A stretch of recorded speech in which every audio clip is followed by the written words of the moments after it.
Hello everyone, तो आप सभी का स्वागत है हमारे यूट्यूब चैनल ईमान क्लासेस पर। तो आज केमिस्ट्री का फोर्थ लेक्चर है जिसमें हम डिस्कस करने वाले हैं भाई साहब क्या केमिकल इक्वेशन को कैसे बैलेंस करते हैं। ये हाई स्कूल है भाई साहब, क्लास 10th है जिसका ये चौथा चैप्टर है, केमिस्ट्री का फर्स्ट चैप्टर है। आज हम पढ़ने वाले हैं क्या, केमिकल इक्वेशन को कैसे बैलेंस करते हैं। तो टॉपिक का नाम डाल देते हैं भाई साहब बैलेंस्ड केमिकल इक्वेशन। एनसीईआरटी की हेडिंग है भाई साहब, तो वही भर देना में भी balanced chemical equation.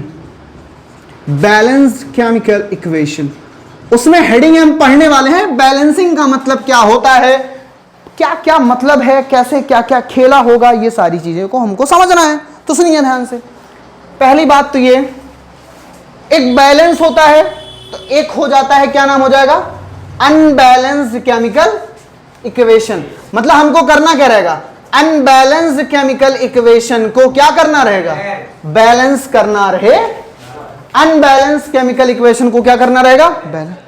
The question is that unbalance को बैलेंस करने की जरूरत क्यों पड़ती है, हम क्यों करें अनबैलेंस को बैलेंस, हम क्यों करें, जैसे समझना ध्यान से। अच्छा, बैलेंस किसको करते हैं ये भी जान लेते हैं थोड़ा सा। इस क्वेश्चन पे आए उससे पहले मैं एक रिएक्शन लेता हूं जिसमें हम बैलेंस करना चाहते हैं। देखो, Zn plus H2SO4 gives out ZnSO4 और plus H2।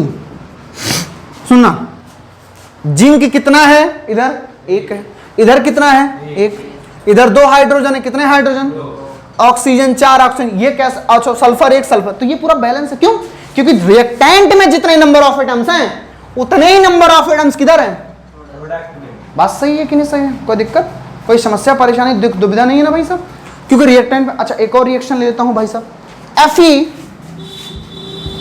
Fe plus H2O gives out Fe3O4 और प्लस भाई साहब H2। अब यहां पे आइए, देखिए Fe अकेला है, यहां पर कितने हैं, 3 लोग हैं, यहां पर 2 हाइड्रोजन है, यहां पर भी 2 है, यहां पर ऑक्सीजन है, यहां ऑक्सीजन 4 है। क्या ये बैलेंस है, क्यों नहीं बैलेंस है, क्योंकि इधर जो रिएक्टेंट में जो नंबर ऑफ एटम्स हैं वो प्रोडक्ट के नंबर ऑफ एटम्स के सेम।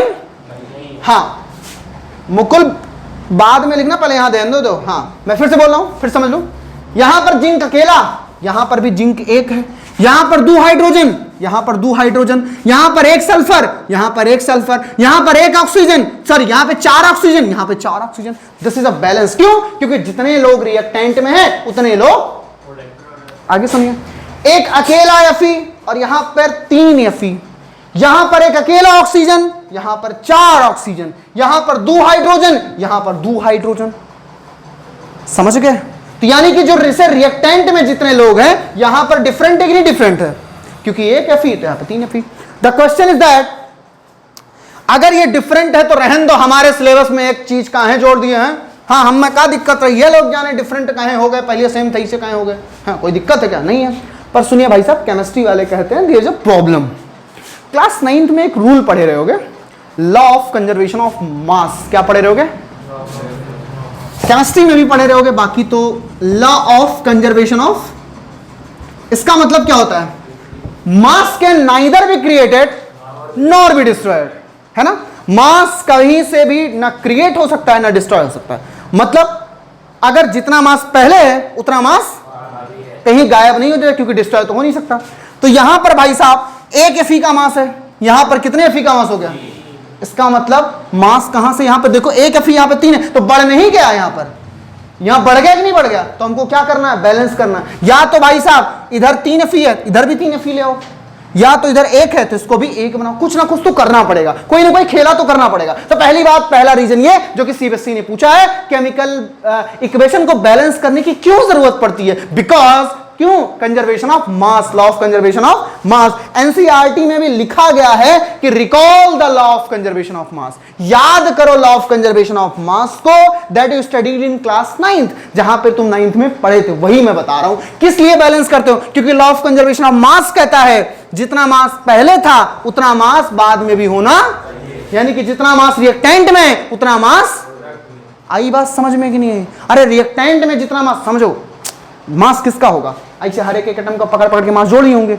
इधर जितना आएगा इधर भी उतना ही आएगा। तो होगा क्या भाई साहब, समझिए होगा क्या। अब होगा क्या, यहां पर कितने Fe हैं, एक, यहां पर कितना Fe हो गए, 2, 3 हो गए, यहाँ पर कितना ऑक्सीजन 1, यहाँ पर कितना हो गया 4, यहाँ पे अगर हम सबका मास अलग अलग ऐड करेंगे यहाँ पर कितना ऑक्सीजन का मास ऐड करेंगे 1, यहाँ पर कितने का ऐड करेंगे 4। अरे इधर अगर रिएक्टेंट का मास सब निकालेंगे तो कितने ऑक्सीजन का निकालेंगे 1, यहाँ पर कितने का निकालेंगे 4, तो डिफरेंट हो गया कि नहीं हो गया। तो पहली बात तो ये हम क्यों भाई सब बैलेंस करते हैं, क्यों बैलेंस करते हैं, लॉ ऑफ कंजर्वेशन ऑफ मास, क्योंकि कहता है डिस्टर्ब नहीं हो सकता है मास, मतलब डिस्ट्रॉय नहीं हो सकता है, ना क्रिएट हो सकता है, जो भी मास है वो फिक्स है। तो इसका मतलब भाई साहब हमें दोनों तरफ बैलेंस करना, तो इसको लिखो भाई साहब अपनी लैंग्वेज में, केमिकल इक्वेशन को बैलेंस क्यों करना पड़ता है। अभी हम बैलेंसिंग नहीं सीख रहे हैं, अभी जान रहे काहे को बैलेंस करना पड़ता है। अच्छा, लॉ ऑफ कंजर्वेशन ऑफ मास दिया कौन था, याद है, एंटोनियो लॉरेंट लेवाशियर करके एक साइंटिस्ट थे भाई साहब जिन्होंने दिया था। हाँ वही। तो आइए भाई साहब आगे आइए, सुनो। तो मैंने क्या कहा, मैं यहां पे लिख दे रहा हूं law of conservation of mass. आई बात समझ में कि नहीं है, law of conservation of mass आई बात समझ में कि नहीं है। यानी कि जितने हमारे रिएक्टेंट हैं, जितने हमारे मतलब रिएक्टेंट का जो मास है वही मास हमारा किसका होना चाहिए, प्रोडक्ट का भी वही पूरा मास होना, डिफरेंट मास नहीं वैलिड है।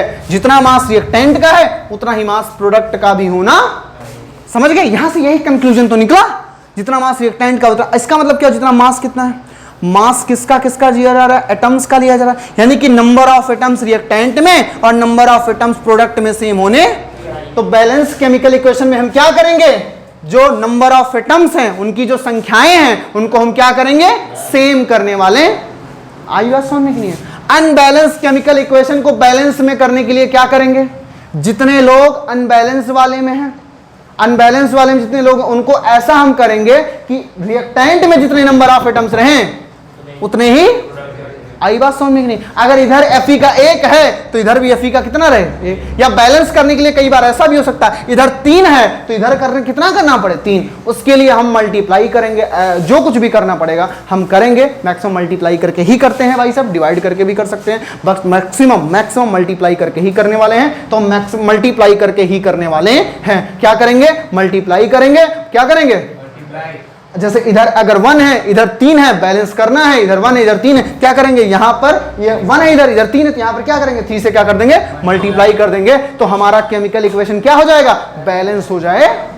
चलो एक और क्वेश्चन सीबीएसई ने बड़ा अच्छा पूछा है, अनबैलेंस्ड केमिकल इक्वेशन का नाम क्या होता है, ई का होता है, मोए में हो गया ऐसा चीज सुन के। तो अनबैलेंस्ड केमिकल इक्वेशन का नाम, इसका नाम होता है बेटा स्केलेटल केमिकल इक्वेशन। या तो इसी को अनबैलेंस बोलते हैं या तो क्या बोलते हैं, स्केलेटल केमिकल इक्वेशन बोलते हैं। ये भी पूछा हुआ है, SKELETAL।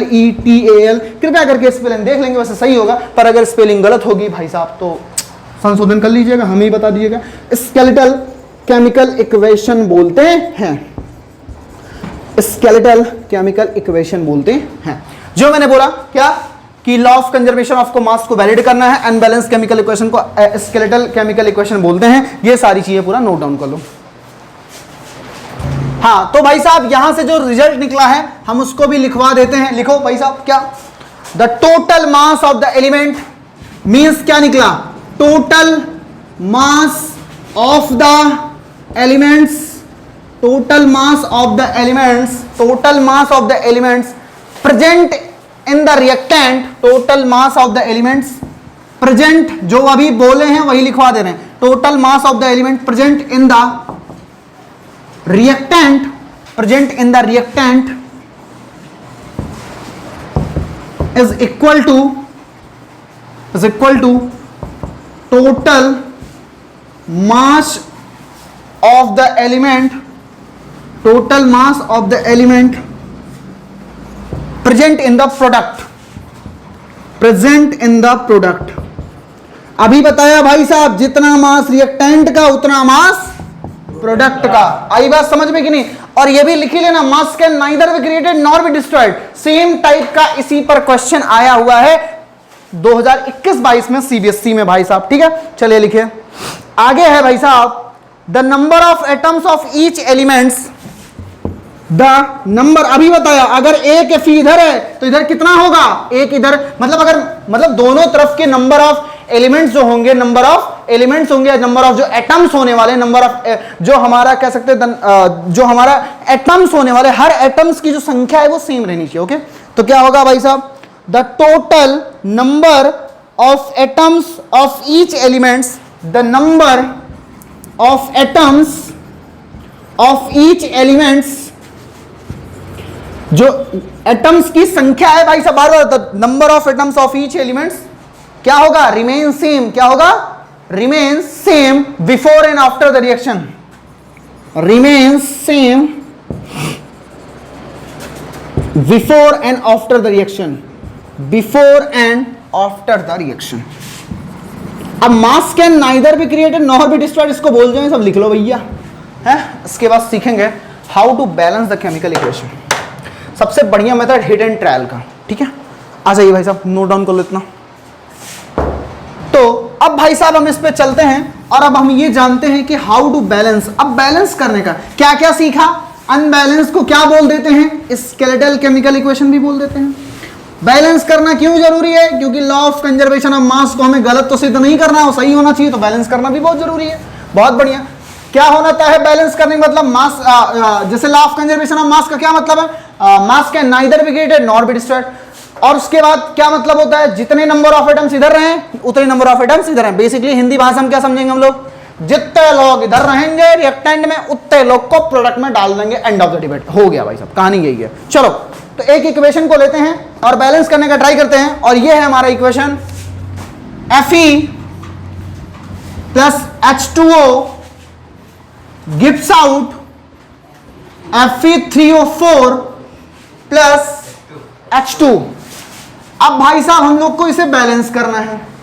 एनसीईआरटी में दिया गया है कि भाई साहब, बहुत ध्यान समझना, एनसीईआरटी में ये दिया गया है, एक कोई बॉक्स वॉक्स मेथड भी होता है भाई साहब, वो भी होता है। पहले हम ये समझेंगे जो बेसिक रिक्वायरमेंट है, हम उसको समझेंगे क्या नेसेसरी है, कैसे हम उसको समझ सकते हैं। पहला तरीका क्या है भाई साहब, सुनो ध्यान से, खुद ही सोचो, पहले तरीके के अकॉर्डिंग खुद सोचो। इधर कितने Fe हैं, तो भाई इधर हम 3 से मल्टीप्लाई कर दें, कितने Fe हो गए, इधर कितने हो गए, और सोचो कितने ऑक्सीजन है, तो भाई यहाँ पे कितने ऑक्सीजन की मल्टीप्लाई कर दें, अगर 4 से कर दिया तो कितने हो गए ऑक्सीजन, 4। पर गलती से क्या हुई, 4 ऑक्सीजन तो, पर हाइड्रोजन कितना हो गया, 4 दूना कितने ऑक्सीजन हो गए, फिर समझो फिर से, हाँ 8 हो गए। चलो अब यहाँ पर कितना हो गया, 4 से मल्टीप्लाई कर दो। ये हिट एंड ट्रायल है, पर कैसे हो रहा बहुत ध्यान समझिएगा। थोड़ा फिर से मैं समझाता हूँ, फिर से, वरना अभी पहली बार मैं ऐसे बता दिया, ऐसा तो है नहीं, इसके पहले हमने कभी डिस्कस किया, सो इतना तेज नहीं चलना चाहिए। सुनो यहां पर, अच्छा मैं पूरा बना ही देता हूं, ये लिखो एलिमेंट, यहां पे लिखो एलिमेंट, फिर यहां पे लिखो number of reactant, number of reactant ही पड़ता है, number of atoms in the reactant, number of atoms in the reactant, in the reactant. आइए इधर आइए, फिर से number of atoms, number of atoms in the product. आओ देखो कैसे करते हैं, ध्यान सुनना। एलिमेंट कौन लिया, Fe, Fe रिएक्टेंट में कितना है, इधर ध्यान दो, Fe कितना है, तो यहां पर कितना लिखेंगे, यहां पर कितना है, 3, यहां पर कर दिया। चलो आओ हाइड्रोजन के पास, हाइड्रोजन यहां कितना है, 2, यहां पर कितना है, 2। फिर से आओ, ऑक्सीजन कितना है, यहां पर 1, यहां पर कितना है, 4। सारे लोग हो गए कि नहीं हो गए, ये इतने तो हैं। अब सुनो भाई साहब, हम बैलेंस वहां से, बैलेंसिंग वहां से स्टार्ट करते हैं जहां पर देखते हैं किसके सबसे ज्यादा नंबर ऑफ एटम्स है। जैसे यहां पर देखो, ये जो कंपाउंड है Fe3O4, इसमें ऑक्सीजन के कितने लोग हैं, 4। कितने लोग हैं, तो यहीं पे गौर करो। गौर किस पे करना है, ऑक्सीजन पे। ऑक्सीजन कितना है, 4। ऑक्सीजन कहां पर 4 है, प्रोडक्ट में। पर भाई साहब ऑक्सीजन एलिमेंट में कितना है, 1 है। कितना है, तो तुम क्या करोगे, इधर वाले ऑक्सीजन में अगर 4 से मल्टीप्लाई कर दो तो कितना हो जाएगा, 4 हो गया कि नहीं हो गया। पर इधर वाला ऑक्सीजन है किसके पास, वाटर में ऑक्सीजन, यहां पर किसमें है, वाटर में। तो ऑक्सीजन इस वाले के पास करोगे या पूरे में मल्टीप्लाई करोगे, ऐसा तो है नहीं तोड़ के कहोगे हाँ बेटा ऑक्सीजन ले ले भाई तेरा वाला है, ये दोनों साथ में हैं। कैसे हैं दोनों लोग साथ में हैं, तो साथ जीने मरने वाले हैं। हाँ तो फिर यहां किससे मल्टीप्लाई करोगे, दोनों में मल्टीप्लाई होगा कि नहीं होगा, बोलिए होगा कि नहीं होगा। चलो आइए मल्टीप्लाई कर देते हैं। आइए आइए देखिए अब कहां पे करें, जगह यहां पर बची हुई है। आओ देखो क्या क्या केस हुआ, बहुत ध्यान से समझना, पक्का क्वेश्चन आता है, फिक्स आता है, 2-3 नंबर का आता है। फिर सुन लो क्या किया हमने, हमने कहा यहां वाला 4 है ऑक्सीजन प्रोडक्ट में और एक टेंट में एक को है एक ठो है, तो क्या कर देंगे 4 से मल्टीप्लाई कर दें तो दोनों और बराबर हो जाएगा। पर गौर की रिएक्शन में ऑक्सीजन कहां पर है, इसके पास है टोटल 7 में, तो इधर भी तो 4 से मल्टीप्लाई करना पड़ेगा कि नहीं करना पड़ेगा। आइए देखिए तो Fe plus 4H2O gives out बेटा किसके बराबर हो गया, Fe3O4 प्लस किसके बेटा H2 के। बोलो बात सही कि नहीं सही।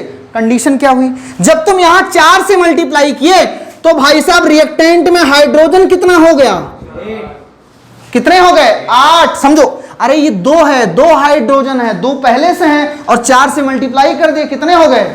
इसको एक मत समझो महाराज, ये हाइड्रोजन एटम की बात कर रहा हूं है ना, ये H2 क्या है मॉलिक्यूल है ना, हम किसकी बात कर रहे हैं हाइड्रोजन एटम की। Number of atoms of each elements will be remains the same before and after the reaction. तो यहां पर कितने हैं महाराज H2, यहां पर देखिए कितने हैं H2, कितने सॉरी कितने हाइड्रोजन है 2, पहले से कितने 2 थे, किससे मल्टीप्लाई किए भाई समझो, यहां पे 4 से कितने किए 4 से मल्टीप्लाई किए ना, कितने हो गए, कितने हो गए 8, कितने हो गए।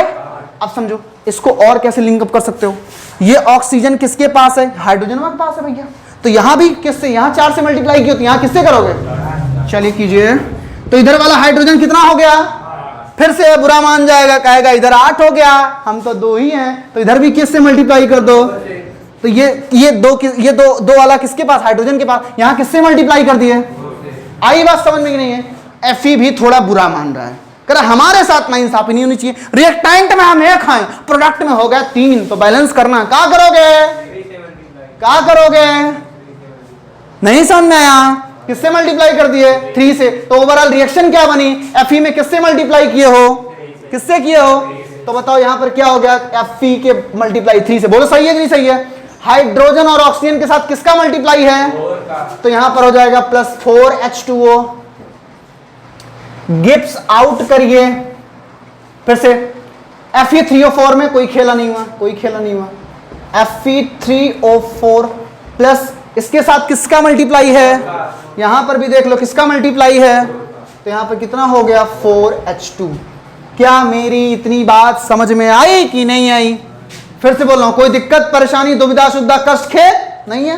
अब सुनो ध्यान से, बोला यह गया कि जो केमिकल इक्वेशन होता है इसको बहुत ज्यादा इंफॉर्मेटिव बनाओ। इंफॉर्मेटिव मतलब ऐसा बना दो कि इसको देखो और तुम्हें मैक्सिमम सूचनाएं मिल जाएं, मैक्सिमम इंफॉर्मेशन।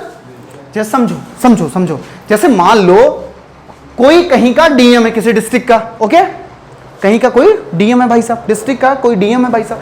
अब उस डीएम का ट्रांसफर हो गया और कुछ ऐसे मुद्दे हैं जो पहले से चल रहे थे, तो भाई उसको एक जगह लिखना पड़ेगा ना पूरे कॉपी में कि भाई साहब कहीं पे भी कहीं पे उस इंफॉर्मेशन को लिखेगा ना कि पहले ऐसा था, अब केस किस मोड़ पे आ गया है, इस मोड़ पे, ताकि दूसरा वाला आए। ऐसा थोड़ी होगा दूसरा वाला आएगा तो उनके पीछे पे चलेगा, भैया ये क्या लिखो बताओ, सही से लिखेगा कि नहीं लिखेगा। तो वैसे ही कहा गया केमिकल इक्वेशन को ऐसा लिख दो ताकि मैक्सिमम इंफॉर्मेशन निकल आए। कैसा मैक्सिमम इंफॉर्मेशन, तो बोले क्या करें भैया, कि इसमें काम करो, हीट को भी अगर निकल रही है तो हीट भी लिख दिया करो, जो कि एक्सोथर्मिक एंडोथर्मिक पढ़े यही से आता है, हीट को भी लिखना रहेगा। अगर लाइट निकल रही है, लाइट जल रही है, फ्लेम के फॉर्म में, किसके फॉर्म में आ रहा उसको लिखना रहेगा।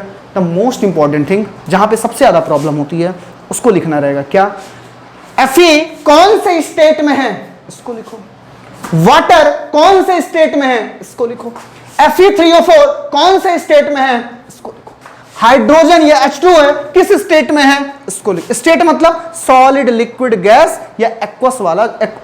अभी ऐसा कोई मत समझ लेना भैया कि सॉलिड लिक्विड गैस ही होता आपने एक्वस बोल दिया। मैं केमिस्ट्री में बता रहा हूं, कुछ सॉलिड होता है, कुछ लिक्विड होता है, कुछ गैस होता है, कुछ को हम एक्वस बोल देते हैं।